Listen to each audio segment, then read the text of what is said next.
faisais des tours de magie. Oui. Ça m'impressionnait parce que je sais qu'il faut beaucoup de dextérité. Mais comment en es-tu venu là? C'est une bonne question.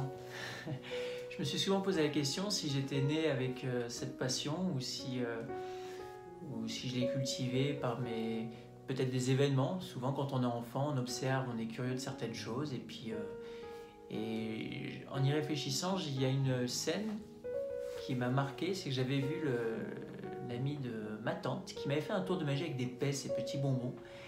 Donc ça avait l'air de rien, mais j'avais 5 ans, il l'avait mis dans son oreille, il l'a fait ressortir par l'autre oreille. Et j'ai encore ce souvenir aujourd'hui. Et je me dis, si je me souviens de ça alors que j'avais 5 ans, parce qu'en général on a peu de souvenirs, hein. Avant l'âge de 6 ans, j'ai pas beaucoup de souvenirs, mais celui-ci, il m'a marqué.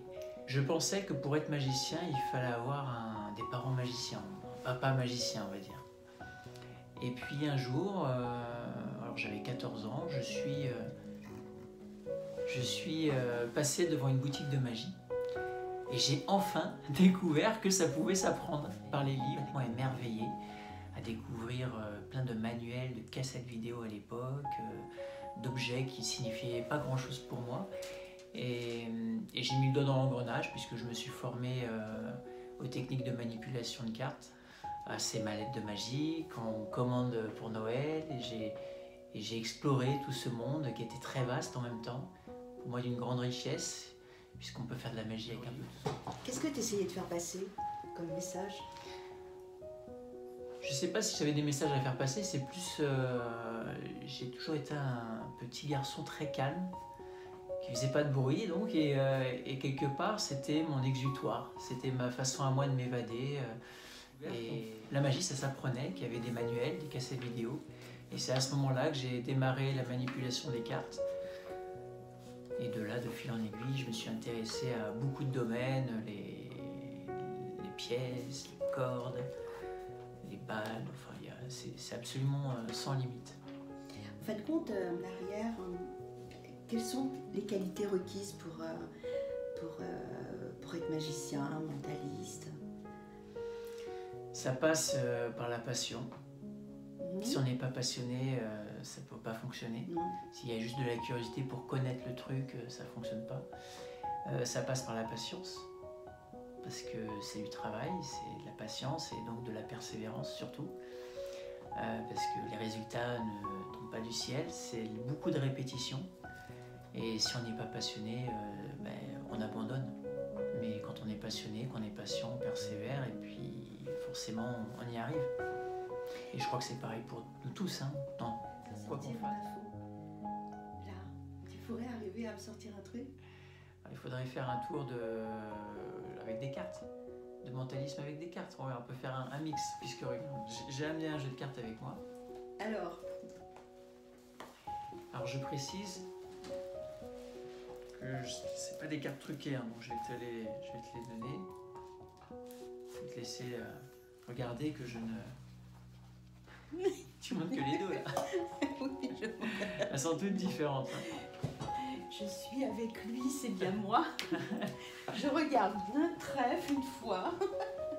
Ouais, non, y a pas moi, de elle glisse bien. Elle glisse elle bien. Glisse bien hein. C'est mieux.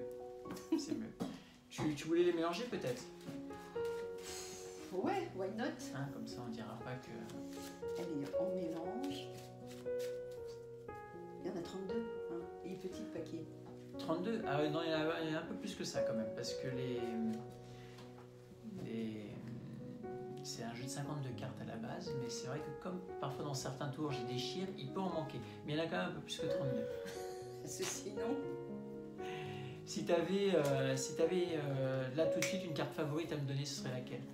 Tout de suite là, sans réfléchir. Je te l'ai dit? Oui, dis-moi. Ah, As de cœur. As de cœur. D'accord. Bon.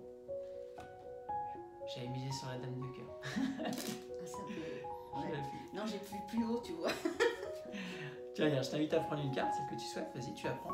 Tu la prends. Donc, et tu vas la remettre où tu veux dans le jeu. Tu peux la montrer à la caméra. On n'est pas complice naturellement. Hein. Non, bah non. Tu la remets et puis tu peux même voilà. mélanger comme ça. On peut pas dire que je manipule. Puisqu'on n'est pas dans la magie, on est dans du mentalisme. Ouais, mais tu as mélangé, tu as choisi n'importe quelle carte et tu l'as remise toi-même dans le jeu. Tu as mélangé les cartes. Ouais, je l'ai montré, mais je m'en souviens plus. Bon. Est-ce que tu penses que là, mentalement, on pourrait communiquer? Si tu pensais très très fort à ta carte, est-ce que tu penses que mentalement, comme ça, je pourrais savoir à quelle carte tu penses, juste dans le mental? Oui, mais pas la totalité parce que... Ça t'embêterait que je sache autre chose, hein? Non, pas du tout, mais j'ai pas tout retenu. T'as pas retenu la carte? Si, il faut que je regarde en arrière. Je cherche la couleur. Alors, s'il te plaît. Non, c'est mieux, c'est mieux. C'est mieux que tu connaisses la carte quand même. Ouais, bah on recommence. Bref, ou alors, Alors ça y est, ouais, je me souviens. tu te souviens de ta carte. Bon. Si je vais prendre une carte au hasard, il faudrait quand même beaucoup de chance pour que je tombe sur ta carte. J'en ai quand même plus de 40, hein, même s'il peut en manquer quelques-unes, comme je te l'ai expliqué. Je vais faire une sélection, est-ce que tu peux me tendre tes deux mains comme ça? Reste tendu. Je te concentre bien sur ta carte, je vais compter à 3. 1, 2, 3. Je vais sélectionner deux cartes au hasard. Avant de poursuivre le tour, je vais te poser une simple question. Tu préfères la main droite ou la main gauche? Tu peux changer d'avis à tout moment. À droite. Ok, mets ta main droite par-dessus la main gauche. Je vais te demander juste de penser dans un premier temps à la couleur de ta carte. C'est facile. C'est noir ou rouge. Juste mentalement, c'est du noir. Oui. Ouais, bon, tu me diras, c'est une chance sur deux. Oui. Dans les cartes noires, il y a deux familles. Il y a les piques et les trèfles. Imagine une carte géante devant toi et tu vas symboliser juste par ton mental soit un trèfle, soit un pic. Tu le vois, tu le visualises bien? Oui, très bien. C'est un pic. Oui. Ouais, on se rapproche. Alors dans les pics, il y a des numéros, il y a des figures. Ça me fout la trouille. Non. Il y a des numéros et des figures. On va mettre de côté les figures, je perçois un numéro. Et statistiquement, il y a plus de probabilité pour que ce soit un numéro qu'une figure. Donc valet d'amour, je mets ça de côté. J'ai raison jusque-là? C'est bien un numéro? Ouais. Tu joues aux cartes? Ouais. Est-ce que tu as déjà joué au poker? Non. Non.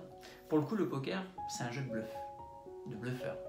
C'est celui qui arrive à bluffer l'autre qui, en général, a plus de chances de gagner. En tout cas, celui qui arrive à lire un bluff sur quelqu'un a encore plus de chances de gagner.